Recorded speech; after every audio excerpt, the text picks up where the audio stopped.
बीड पुण्यानंतर आता नांदेडच्या माळाकोळी पोलीस ठाण्यात मनोज जरांग यांच्या विरोधात गुन्हा दाखल करण्यात आलाय। परभणीच्या निषेध मोर्चात आक्षेपार्ह विधान केल्याबाबत हा गुन्हा दाखल करण्यात आलेला आहे। मंत्री धनंजय मुंडे आणि वंजारी समाजासंदर्भात आक्षेपार्ह वक्तव्य केल्याचा जरांग यांच्यावर आरोप आहे। घरात घुसू मारू असा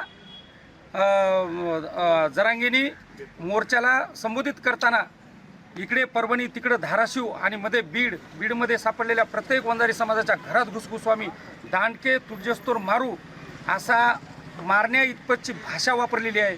आणि आमच्या मुंडे साहेबांच्या घराण्याला जे आमचे दैवत आहेत त्या घराण्यांना हरामखोर हा शब्द त्यांनी वापरलेला आहे। या घटनेचा निषेध करण्यासाठी आणि त्या संबंधित ज्यांनी असे भाषण केलेत अशा वक्त्यावर गुन्हा दाखल करण्यासाठी आम्ही आज माळाकोळी पोलीस स्टेशनला आलेलो आहोत।